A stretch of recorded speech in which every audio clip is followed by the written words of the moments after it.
पर नहीं भी देते। कोई भी बात दृष्टांत के बगैर समझ में नहीं आती। तो भव सागर कहा गया है। भव सागर को पार करने के लिए यह नाव है भगवान के चरण। तो भव सागर ही क्यों कहा गया, गगन क्यों नहीं कहा गया, पृथ्वी क्यों नहीं कहा गया? भव सागर इसलिए कहा गया है कि सागर में और संसार में कुछ समानता है। जिस प्रकार सागर में हलचल होती रहती है, इसी प्रकार इस संसार में भी हलचल होती रहती है। आप सागर के तट पर खड़े हो जाओ तो दूसरा तट दिखाई नहीं देगा। और इसी प्रकार हमें जन्म तो दिखाई देता है परंतु मृत्यु दिखाई नहीं देती। सागर में लहरें आती हैं, इसी प्रकार संसार में भी लहरें आती हैं, तो कब चली जाती है पता नहीं चलता। दूसरी बात, संसार में और सागर में क्या नहीं बदलता। संसार और सागर में केवल बदलना ही नहीं बदलता। व्यक्ति शाम को कुछ बोल रहा है, सुबह कुछ बोलने लगता है। सागर का संबंध चंद्रमा से, ज्वार भाटा आता है। संसार का संबंध भी चंद्रमा है, वेदवाद का चंद्रमा मन सो जाता।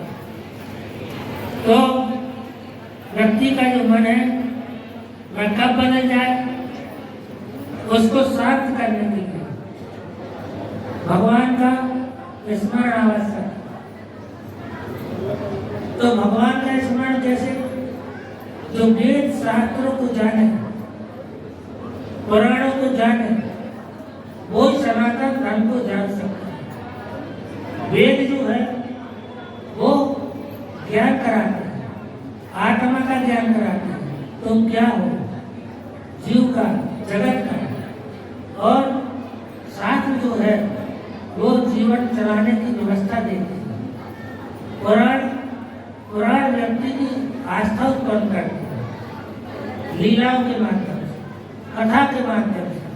और आज सनातन धर्म के नाम पे राजपुरुष सनातन धर्म को ही कुचल रहे हैं। जो नहीं करना चाहिए वो करा रहे हैं। कथावाचक जिनको कोई वेदों का ज्ञान ही नहीं है, शास्त्रों का ज्ञान ही नहीं है, हिंदी की किताब ले आए तो कथा वाचन लग गए। पांडे जी के बड़े भाई थे के पांडे, हमें बड़ा दुख हुआ। आपने बताया कि कोरोना में नहीं रहे, वो शिक्षा संचालक रहे, बहुत विद्वान थे।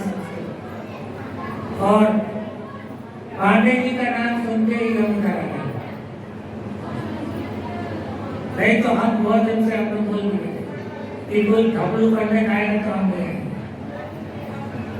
क्योंकि शंकराचार्य वाले जो होते हैं वो लोग नहीं होते। शंकराचार्य जी ने सनातन धर्म की पुनर्स्थापना की। एक समय ऐसा था जब समूचे विश्व भारत में नास्तिक धर्म की प्रचार हो गया, सनातन धर्म लुप्त होने की कगार पर। तब कार्तिक ग्राम में आचार्य शंकर का प्रकट हुआ। विलक्षण प्रतिभा के धनी आचार्य शंकर ने 8 साल की उम्र में तमाम वेद साधनों का त्याग कर दिया। 16 साल की उम्र में संन्यास ले लिया और धर्म की रक्षा के लिए अखाड़े बढ़ाए। तो ये जो अखाड़े हैं, इन अखाड़ों का मुख्य आचार होता है अग्नि अखाड़ा का आचार। आचार मंडल महामंडलेश्वर एक ही होता है। अग्नि अखाड़े में ब्राह्मण ब्रह्मचारी ही होता है, शंकराचार्य में ब्राह्मण ब्रह्मचारी ही होता है। बाकी अखाड़ों में जाति प्रतिबंध नहीं होता, क्योंकि अखाड़ा का मतलब होता है लड़ना, रक्षा के लिए। और 4 दिशाओं में भारत की अखंडता की कामना को लेकर आचार्य शंकर ने 4 पीठों की स्थापना की और अपने प्रतिनिधि आचार उस पर स्थापित कर दिए। तो ब्राह्मणों को अग्नि अखाड़ा छोड़कर दूसरे अखाड़ों को प्रणाम नहीं करना चाहिए। वे सम्मानीय होते और पूजनीय नहीं होते। पूजनीय केवल अंबिया खड़ा और शंकराचार्य, पर यहाँ पर लोगों को ज्ञान ही नहीं है। जो अपात्र ब्राह्मण है वो पूजा करा रहा है, उनके परिवारों में जाकर देखिए, परिवार के लोग शराब पी रहे हैं, मांस खा रहे हैं, केवल वो यहाँ धंधा से आए, न पढ़े न लिखे, कहीं भी घुस गए मम्मी जी और पापा जी, राखी बनवाली बहन जी। और पांडे जी जैसे विद्वान व्यक्तियों के पास वे व्यक्ति ही पहुंच पाते हैं जिनके पूर्व जन्म के धर्म जागृत होता है। विद्वान ब्राह्मण से जिसने पूजा करा ली, आचार्यों को जिसने पूछ लिया, उसका ही कल्याण होता है। इसलिए गुरु बनाओ जान के पानी की ओर छान, चाहे जिसको गुरु नहीं बनाना चाहिए। हमने ये देखा इंदौर में, यहाँ पे लोगों को ज्ञान नहीं देता, कोई भी लाल कपड़े पहन के आ जाता है, उसी को गुरु बना। ये बात गलत है, हम लोग तो बहुत सख्त बोलते हैं। वर्मा परिवार जो है धर्म के प्रति आस्थावान है, इनके माता पिता के पूर्व जन्म के पुण्य उदय हुए, इसी कारण भले ही डिपार्टमेंट ने प्रेरणा दी पर इन्होंने धार्मिक कार्य किया और उस पुण्य के प्रभाव से पांडे जी जैसे विद्वान आचार्य मिल गए, हम आ गए, इनका यज्ञ सफल हो गया। पुराणों अपने मुंह से नहीं कहना चाहिए। पांडे जी जानते हैं कि शंकराचार्य के प्रतिनिधि यदि कहीं पहुंच जाते हैं या शंकराचार्य पहुंच जाते हैं तो वो यज्ञ सफल हो जाता है, उनके स्पर्श मार्च से प्राण प्रतिष्ठा हो जाता है। परंतु ये कोई नहीं जानता, पूरे दौर में शंकराचार्य की जय नहीं होती, सत्य सनातन धर्म की जय बोलती, वो भी हम आगे जाते। तो आपको जानना चाहिए वेद को, शास्त्र को, पुराण को, तुझे आप कब जानोगे? जब विद्वान आचार्यों के संपर्क में होगा, तब जानोगे। गलियन गुरु करे, हमसे दीक्षा लो तो नरक पढ़ो चाहे स्वर्ग पढ़ो, हमें रोके देते। दूध पढ़ाए 3 फल, सिर की मिट गई खाए, हलवा पूरी खाने मिले, लोग कहे मारा। ऐसे महाराजों से दूर रहो। आज ब्राह्मणों की संख्या बनी है, ब्राह्मण के अध्यक्ष बने हैं, अंतर जाति हो रहा है पर उसका विरोध नहीं करते और उसमें जाकर सम्मिलित हो जाते हैं। ये वर्ण संकरी औलादें प्यादे होगी असुर, तब पूरे देश में देश हो जाएगा। ये किसी की भी समझ में नहीं आता है। केवल अखबारों में बोली छपवा लो, परशुराम जी की यात्रा निकाल लो, परशुराम जी के एक भी चरित्र जिनके अंदर उतर जाए तो कल्याण हो जाए। परंतु यहाँ पर केवल अपनी दुकानदारी के लिए धर्म को सामने ले आते हैं, परंतु स्वयं भी धर्म से नहीं देते, उनके घर जाकर देखते। बड़े दुख की बात है। एक बार ब्राह्मण सभा के अध्यक्ष हमारे मठ में आए, हमने उनसे कहा आप कैसे अध्यक्ष कि अंतर जाति विवाह हो रहा है, आप उसको रोक नहीं रहे, आप स्वयं नहीं चाहते वहां कि भाई ऐसा मत करो।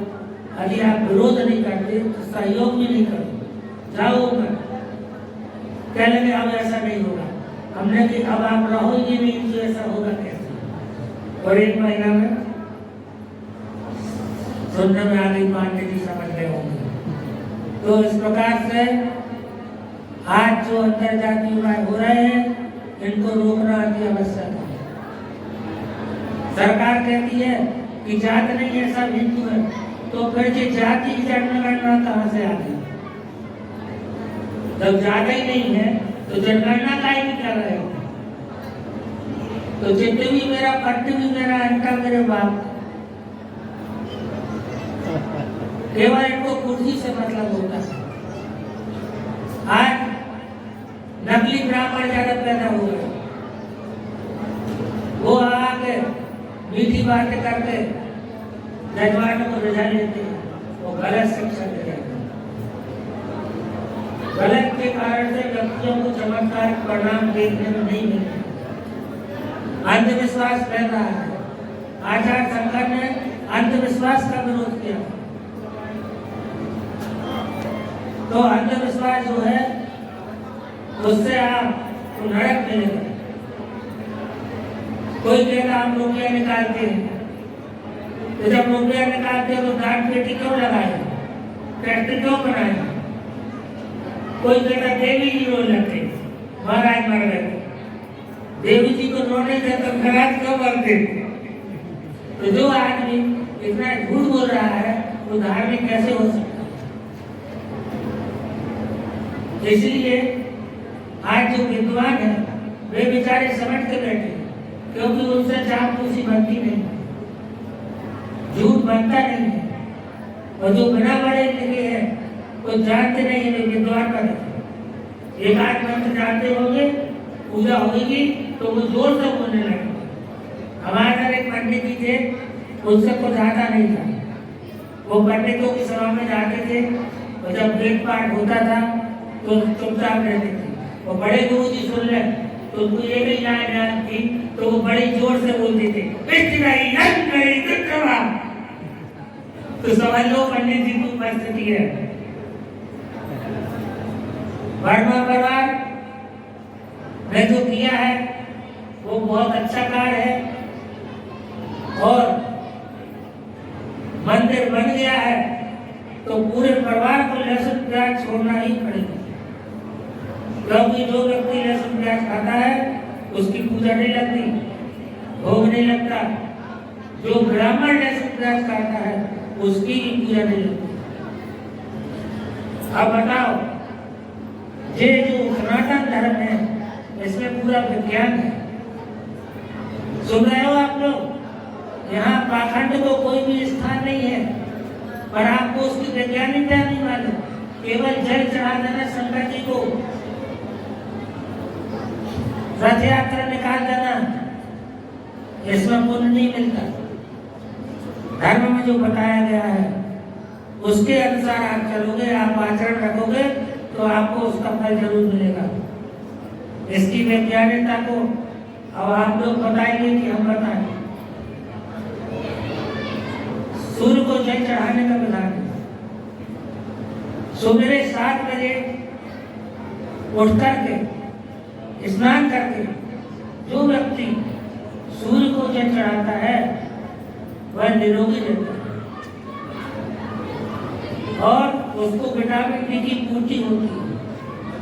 सवेरे ब्रह्म मुहूर्त में जब जल चढ़ाया जाता है तो सूर्य की 18 वाले किरणें जल में से परावर्तित होकर के स्किन पर पड़ती है। उसके फॉर्मेशन से, उसकी क्रिया से विटामिन डी बनता है, और कोई चीज से नहीं बनता। पर आप बताओ कितने लोग सूर्य को जल चढ़ाते हो? कितने बजे चढ़ाते? तो फिर उसके बाद तुलसी के ऊपर जल चढ़ाने का विधान है, क्योंकि तुलसी एंटीबायोटिक आयुर्वेदिक मेडिसिन, उसमें रोग प्रतिरोधक क्षमता होती है। वाष्पोत्सर्जन की क्रिया से जब उसकी वाष्प होती है तो तुम्हारे श्वास इंद्रियों से अंदर जाती है। तो रात भर रात्रि में प्रकाश के अभाव में जगने के कारण कुछ विषाक्त तत्व जन्म ले लेते हैं। तो मलमूत्र आकाश से निकल जाते हैं और कुछ रह जाते हैं। तो वो तुलसी के अटैक से, उसके अणुओं के अटैक से वो नष्ट हो जाते हैं। और जब व्यक्ति 40 साल की उम्र के बाद भी निरंतर जल चढ़ाना रहता है तो उसकी रोग प्रतिरोधक क्षमता बनी रहती है और वो बीमार नहीं होता।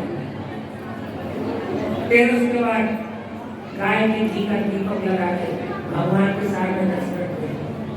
गाय का घी का जो दीपक होता है वह 10 मिनट को प्रदूषण मुक्त कर देता है, वातावरण शुद्ध कर देता है। उस समय हमारी सारी इंद्रियां कैसे हो जाती है। 2 मिनट भगवान का स्मरण करके फिर घर से निकलना चाहिए। सुबह 8 का दर्शन करना चाहिए। करात्रे वास्ते लक्ष्मी नमस्ते सरस्वती कर्मूले से भगवान का दर्शन। हाथ के दर्शन करने से व्यक्ति का काम अच्छा होता है। संकल्प लेना चाहिए कि आज मेरे द्वारा सत्कर्म हो।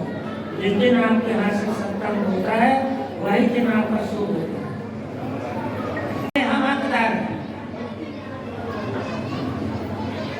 सास ससुर की सेवा करने में शर्म आती है। आजकल की लड़कियां क्या कहती हैं, हमें घुमाने नहीं ले गए, तलाक हो जाता, हमें सलवार सूट नहीं पहनने देते,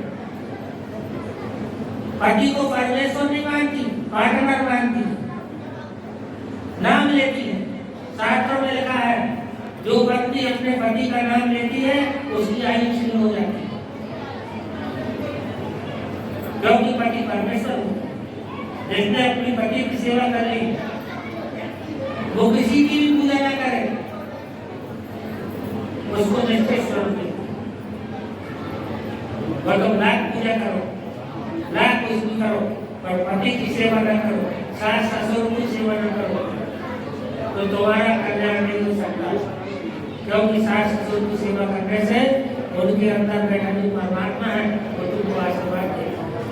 माता पिता के अंतःकरण में बैठा परमात्मा आपको आशीर्वाद देते हैं।